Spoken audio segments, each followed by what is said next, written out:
It's allowing the recording. Um, so the question I'm raising is in the context of I'm speaking in English as I was asked to do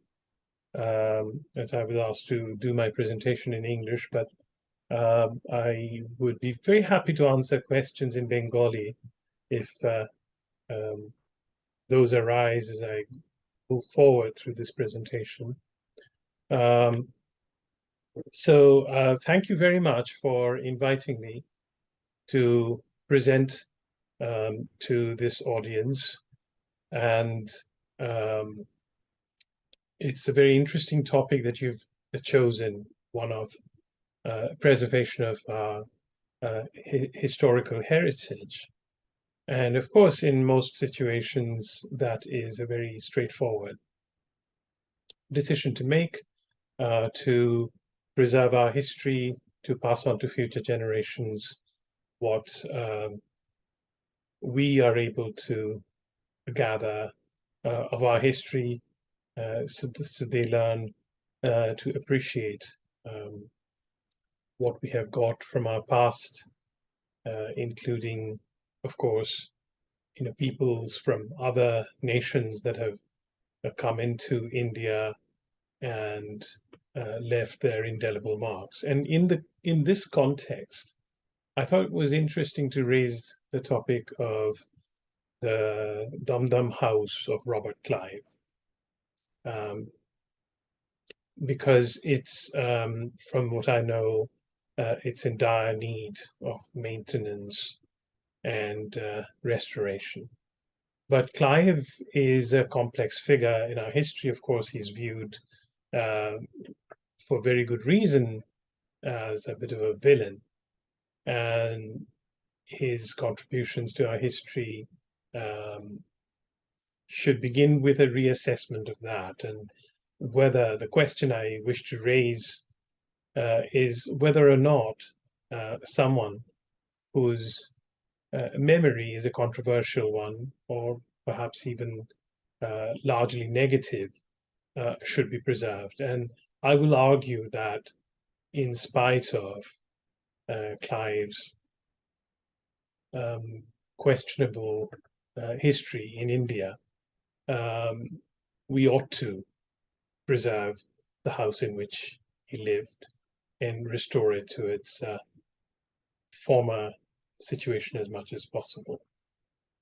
And I will also share with you a rare BBC documentary I have that looked at the house and did an evaluation of it from a historical perspective and made a plea that the house ought to be preserved and restored. But to do any of that, I think we have to begin with a reassessment of Robert Clive himself. Clive, who is often known as Clive of India, was a key figure in the establishment of British control over India, especially Bengal, which makes him a significant figure in Indian history. Understanding his role can provide insights into the beginnings of the British Raj and the subsequent transformation of Indian society, politics, and economy under colonial rule. Clive was instrumental in the British victory at the Battle of Plassey, or Polashi in Bengali, in 1757, which led to the defeat of Shiraj-ud-Dowla, the Nawab of Bengal. His success in this battle paved the way for the British East India Company to become the dominant political power in Bengal and eventually in the whole Indian subcontinent. As for whether Clive did a favor by deposing Shiraj-ud-Dowla, the perspectives vary. On the one hand, Shiraj was indeed known for his debauchery and tyrannical rule, and his removal might have been welcomed by some. However, it's important to note that Clive did not depose Shiraj in the interest of the Bengali people, but to advance the commercial and political interests of the East India Company. Moreover, the Battle of Plassey marked the beginning of British rule in India, which lasted for nearly 2 centuries and was characterized by economic exploitation, famines, cultural erosion, and political oppression. So it's difficult to argue that Clive's actions were ultimately beneficial to India. Clive's attitude toward Indians has been a subject of criticism. His correspondence suggests a largely dismissive view of Indian culture and people, reflective of prevalent racist and colonial attitudes of the time. He has been accused of ruthless practices, including the extortion of local rulers, leading to enormous wealth for the East India Company and himself, but causing significant hardship for the local population. It is worth noting that appreciation of historical figures is often nuanced. One can appreciate Clive's strategic acumen and his role in shaping world history, while still criticizing the moral implications of his actions and the long-term impacts of British colonial rule in India. In the end, the history of Robert Clive serves as a reminder of the complex and often painful realities of colonialism. Understanding this past can help us to better understand the present and guide us toward a more equitable future. Can we justify preserving the house of Robert Clive in Dum Dum as part of our heritage? Well, preserving historical sites or heritage sites, including Robert Clive's house in Calcutta, isn't always about glorifying the individuals or events associated with them. Instead, it's often about acknowledging and learning from history. Here are a few reasons why maintaining such sites can be important. Historical accuracy. Every monument, building, or site associated with a historical period or event adds a layer of depth and richness to our understanding of that time. Preserving such sites ensures that we have tangible links to the past, helping us to remember and understand history more accurately. Secondly, there's the question of education. Heritage sites serve as significant educational resources. They allow people to learn about various aspects of history, including the less proud or controversial moments. This educational value extends to both local communities and visitors. Thirdly, there's the issue of contextual understanding. Maintaining such sites can help provide a more balanced and nuanced understanding of history. By acknowledging and preserving sites associated with controversial figures like Robert Clive, we can engage in discussions about colonialism, imperialism, and their impacts. This can lead to a more comprehensive understanding of historical events and their present-day implications. 4. Architectural value. Besides historical significance, many of these buildings hold architectural value. They represent the architectural style and techniques of their time, which might be valuable for historical, architectural, and cultural studies. And cultural preservation is the fifth reason why this ought to be considered, in my view. These sites often contribute to a city or region's cultural identity, even if the associated events or figures are contentious. They can help preserve the unique character of a place, contribute to its diversity and cultural richness. Tourism is the sixth reason why we ought to consider it, because heritage sites often attract tourists, which can contribute to local economies. They not only attract historians and scholars, but also general visitors interested in the cultural and historical aspects of a place.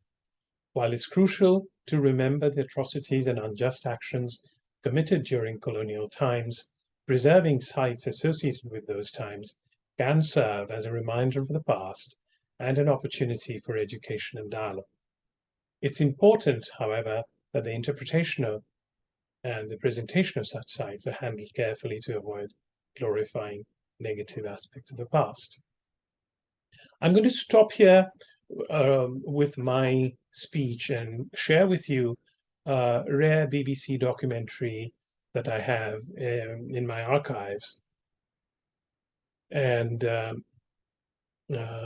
what that shows is Clive's house, visited by the noted British architectural historian Dan Cruikshank, and his assessment of the architecture on display, how it was influenced by Indian architecture at the time, and also what influence it had on future Indian architecture.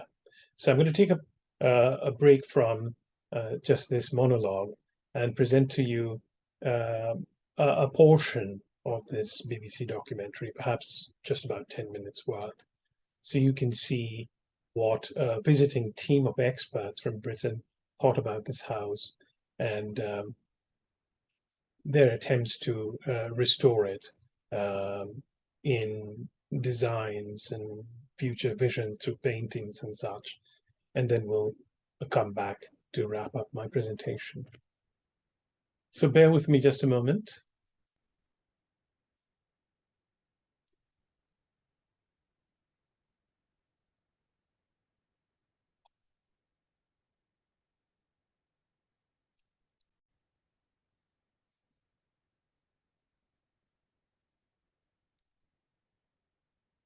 Above it, a ballroom.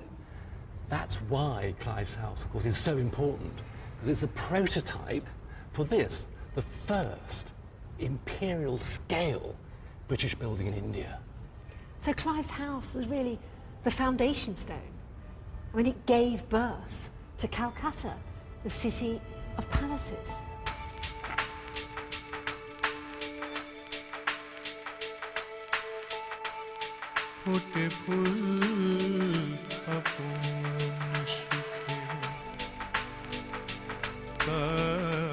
Everywhere you look in this great city of palaces, you can see the fusion of European classical and Indian architecture.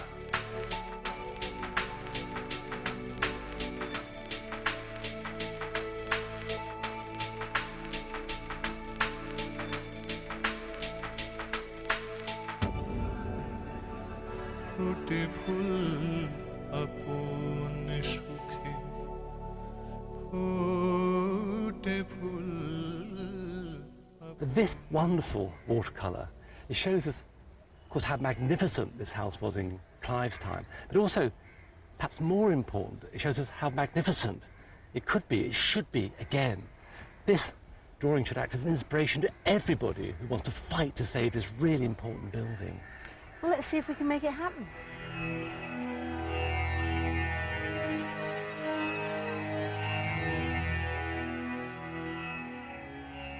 But it's not going to be easy. Clive's house is just one of many. Throughout Calcutta, there are thousands of historic buildings at risk. I'm meeting one of the few people who is taking action. Banani Kaka is part of an organisation called Public, fighting to save Calcutta's old buildings. So tell me what you're up against. We are up against developers, against hoarding contractors who just smother an entire building with hoardings. There are developers who, in the middle of the night, will come and break down a listed building. So we have to use a whole bag of tricks. Sometimes we run to court, other times to the police, to the municipal commissioner's office, and the newspaper. We just have to, the vigil has to be constant. But to demolish a listed building without consent surely is a crime, and therefore these people can be punished. Yes, it is a crime, and there have been times when they've been taken to task and the case has been started against them. But you have to catch them. I think the Clive House in Dum is a real problem because it's not one of the 1,300 buildings which have been listed on a priority list for the city. It's right outside the municipal area.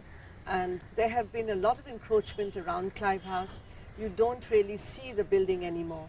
So perhaps people in government have even forgotten about that building. It's time to put forward the case for rescuing Clive's house to the Bengali authorities. I've been granted an audience with their top man. Hello, Mr. Gupta. Hello, how are you? Very well. Welcome, welcome. A bit hot.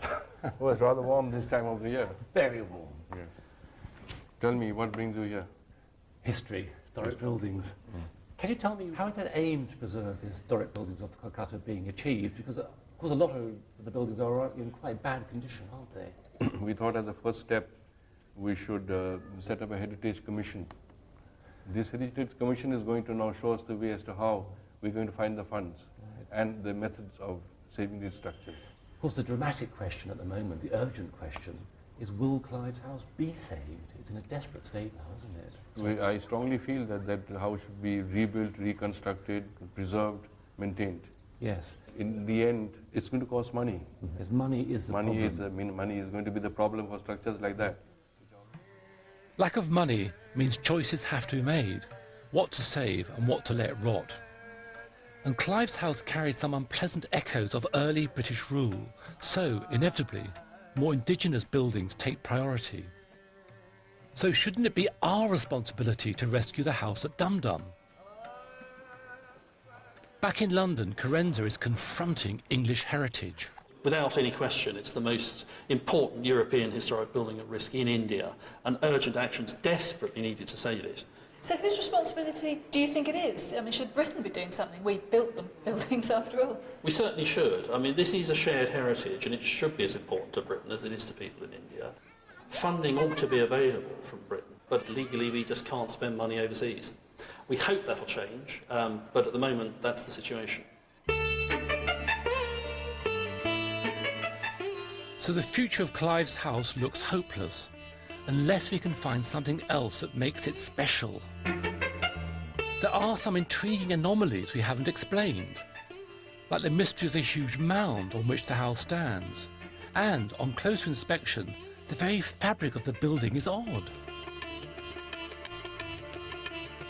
Anna, look at this, I found something really intriguing. What have you found? Well, look, most of the ground floor is built of these small, tile-like, really early-looking bricks there, look.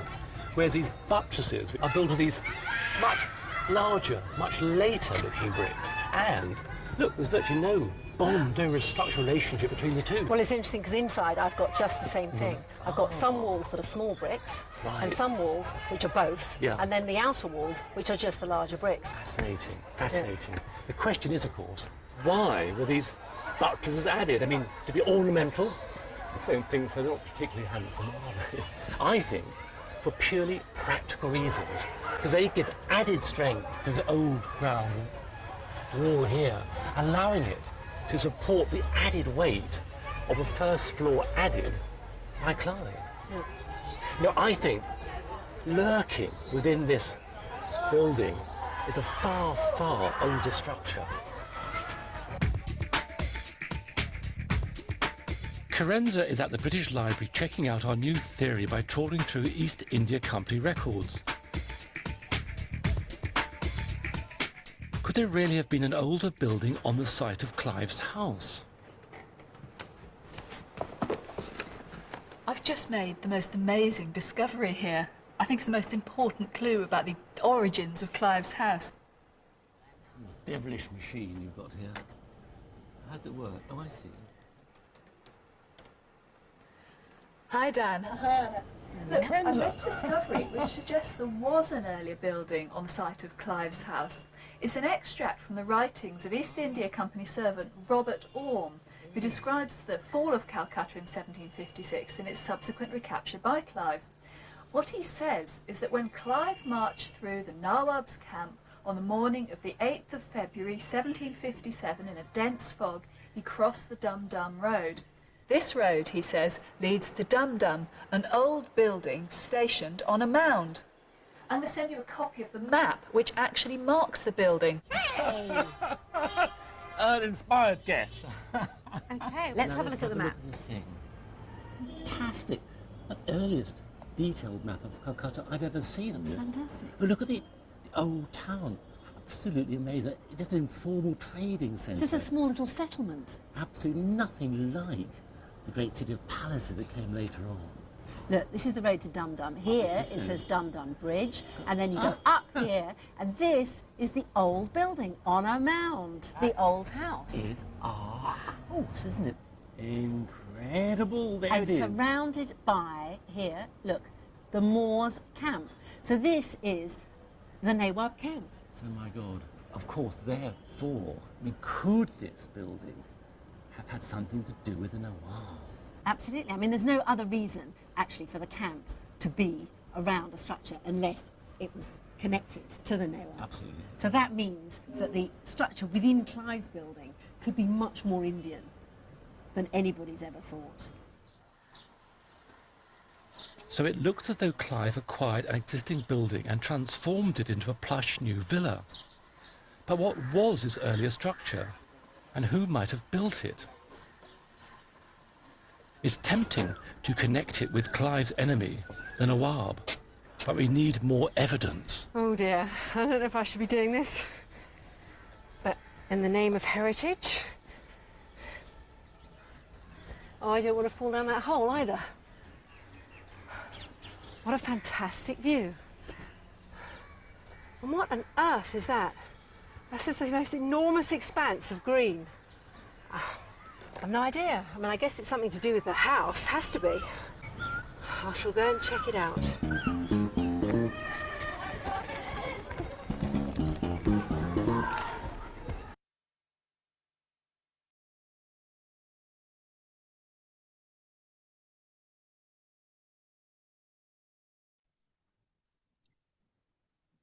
Of course, this documentary goes on for a bit, so in the interest of time, I'm stopping its projection. But let me just now.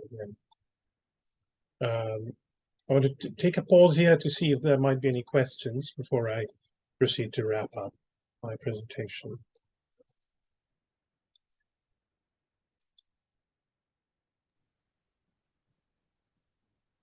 Are there any questions from the audience at this time? Do you have any questions for our speaker now regarding the documentary that you saw?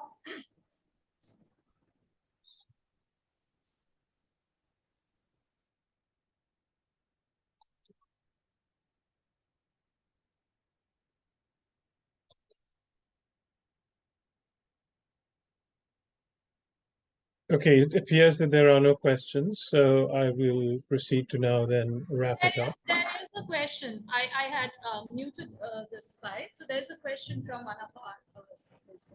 One of our Thank you, sir, for this very enlightening talk that you have delivered just now on the documentary that we have seen. And I wish to see the documentary further, but I have, this is not a question, but just an observation that all these heritage buildings that we have, in Kolkata, there are many such buildings apart from the Clive House, sir, apart from the Clive House that we have shown.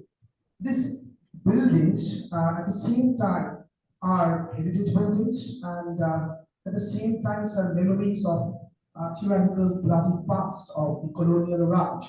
So how far the task of preserving them is viable, valid, and what purpose would it serve to keep preserving all these memories of the past, which are at the same time the heritages, also the heritage of a bloody past, past of sheer exploitation. As you'll see, we keep on repeating about the kind of exploitation that they have done. Thank you.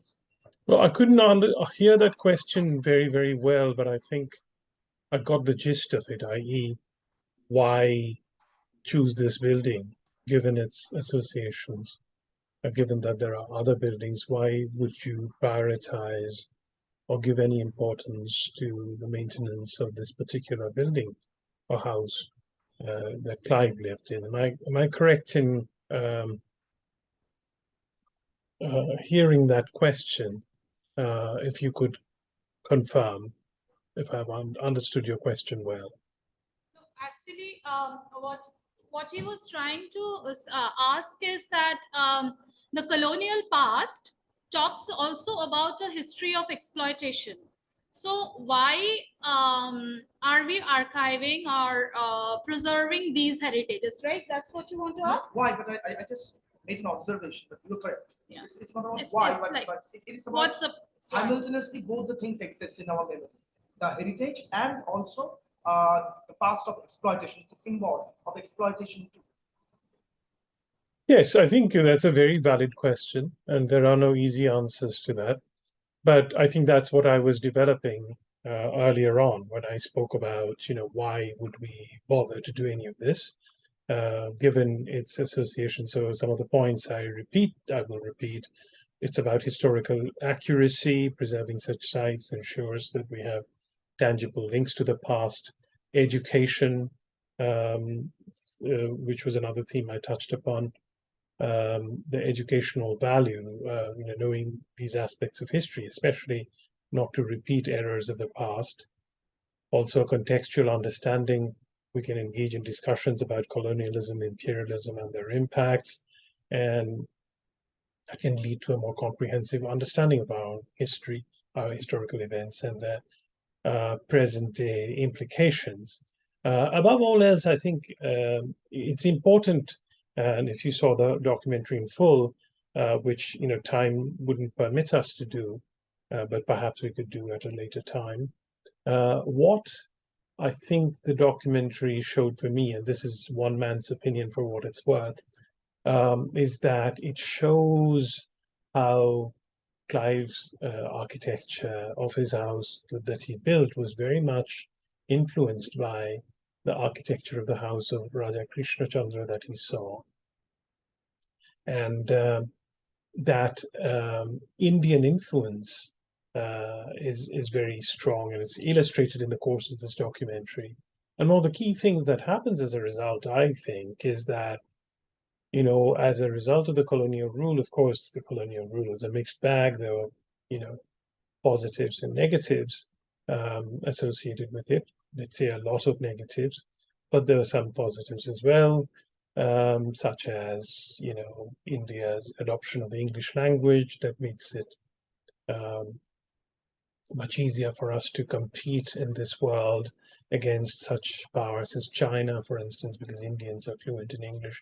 You can see how Indians are in leading positions in the world over.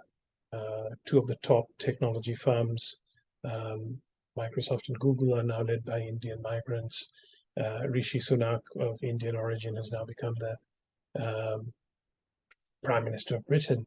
So there are many things that have happened, and it's very difficult, to classify it as unmixed good or bad.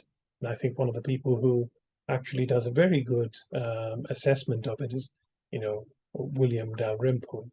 And in a somewhat more, I guess, more a harsher critic would be obviously Shashi Tharoor. But my point is that British and Indian architecture changed forever as a lasting impact of this colonial encounter.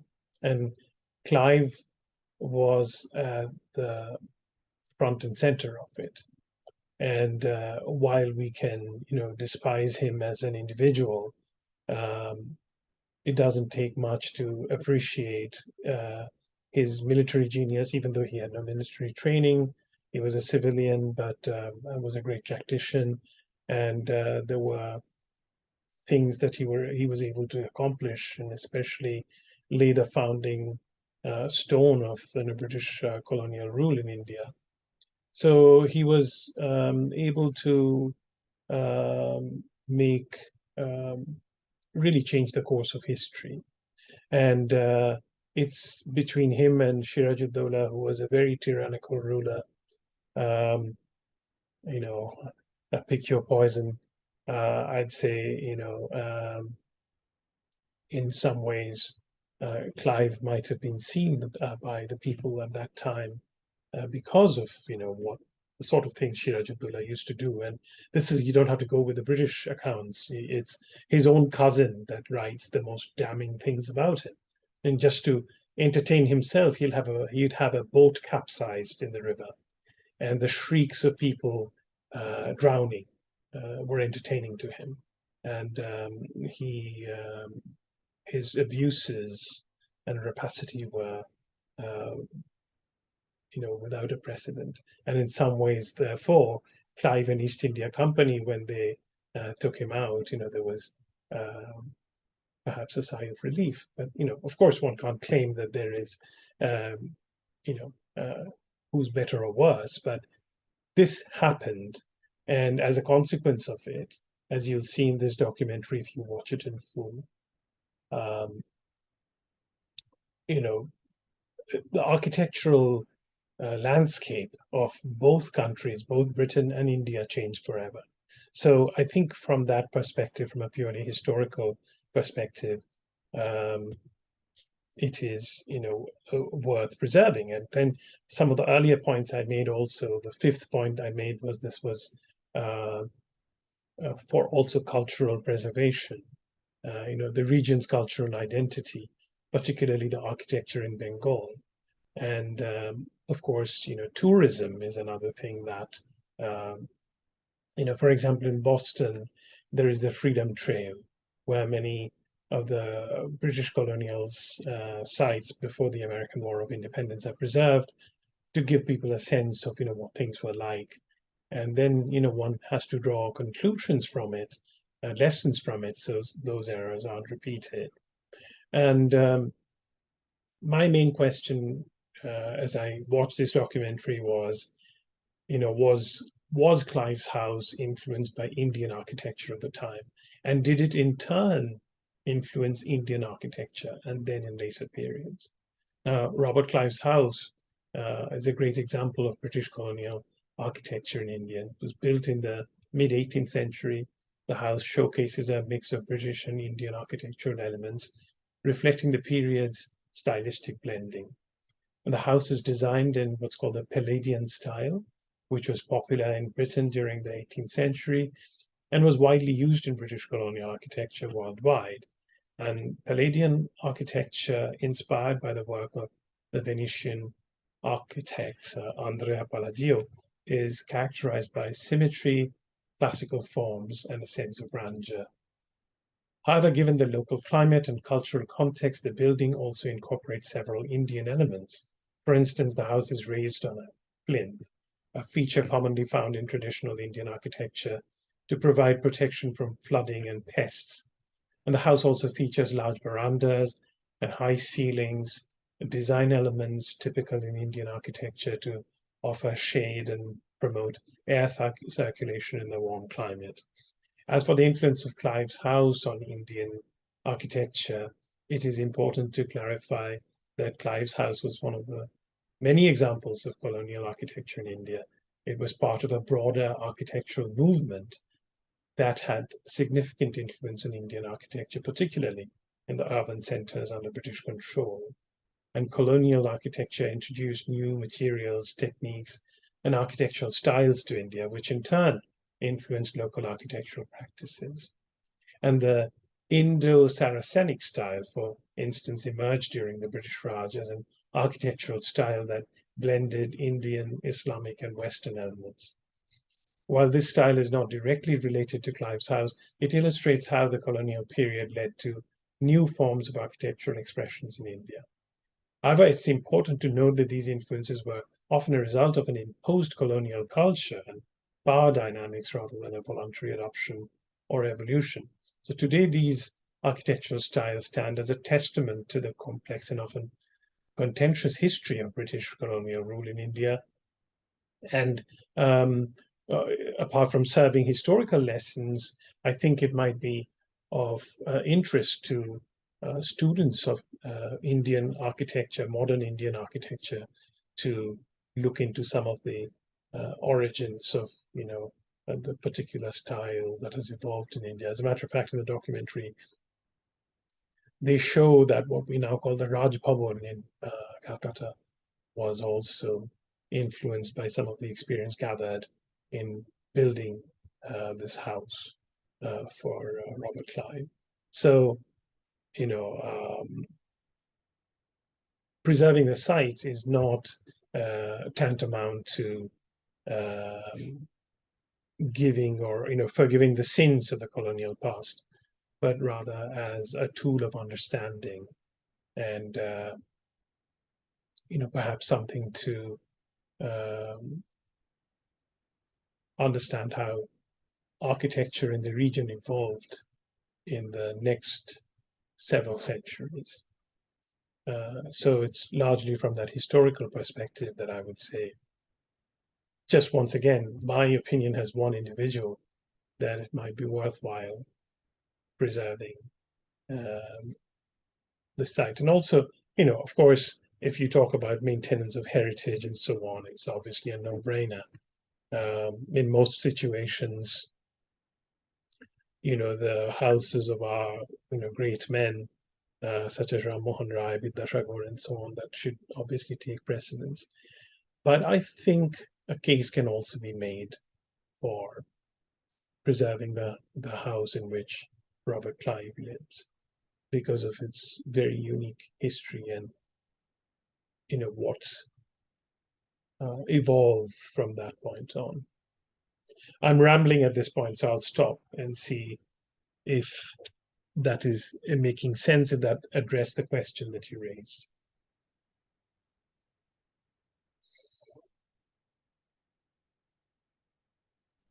Thank you, sir. And it has, and I absolutely agree with you that keeping the history of tyranny aside, for the sheer quality of architecture and the beauty of it, there is a necessity to preserve this and study all this, because when in the documentary we were seeing the interiors and the columns outside, it's a beautiful mixture and melange of the old European tradition, the Roman columns that we have in the old buildings, the Dorian architecture and the Ionian columns. From there on, a mixture of the Islamic art and the modern 18th century, 19th century British architecture. So for the sheer value of that, of art and architecture as these buildings as object to art, we need to preserve and study them for the future generations to be enlightened about this sheer monumental buildings and brilliant examples of architecture. Thank you, sir. Thank you very much. And what I'll try to do is through Prashasti, I will, put this documentary on my Vimeo channel for a period of, let's say, a week. I don't own the copyright to it. I don't.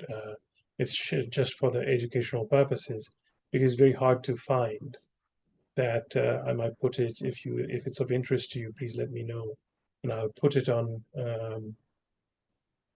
my Vimeo channel, so those of you who are interested can see it in its entirety and make your own judgments and maybe let me know what you think, because I could only show a 10-minute segment of it to give you a foretaste of that.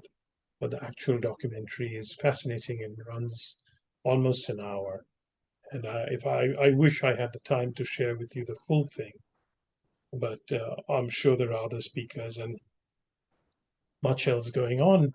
So I therefore had to show you only a segment, but I'd like to share with you the documentary in its entirety and then hear from you. And hopefully this discussion can continue. And I don't know how far along we are in the restoration of that house. In the documentary, various avenues were being explored, but the documentary was made, I think, more than 20 years ago. And I don't know if any progress has been made. But I thought that talking about our cultural heritage, talking about preservation, and so on, it was worth looking at again and ask those questions. And thank you very much for the opportunity you've given me to voice my views on the subject. That would be actually extremely wonderful if you could, like as you suggested, sharing the full documentary. Because we also have a very huge history department here. We couldn't accommodate all our students, and also like literature departments, like English and other subjects, which I'm sure would be of immense benefit to the students as well as to us faculty members. So yeah, so since she has the links, she can share it with all of us. And it Also, was if there are other questions, I mean, I've of course given the talk in English, as that was the request. কিন্তু আপনাদের বাংলায় প্রশ্ন থাকলে মানে দ্বিধা করবেন না আমাকে জিজ্ঞেস, আমি বাঙালি, কাজেই কোনো প্রশ্ন যদি থাকে যাদের হয়তো বাংলায় প্রশ্ন করাটা আমার পক্ষে সহজতর, তাদের কাছ থেকে আমি বাংলায় প্রশ্ন নিতে অবশ্যই খুবই ইচ্ছুক। আর কিছু প্রশ্ন আছে? If anyone wants to ask in Bengali, you are free to do that.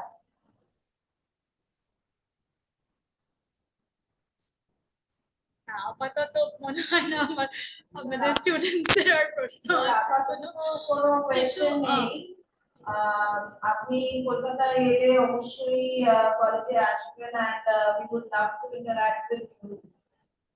অবশ্যই আমার খুবই আনন্দ হবে আপনাদের কলেজে যদি একটু যেতে পারি।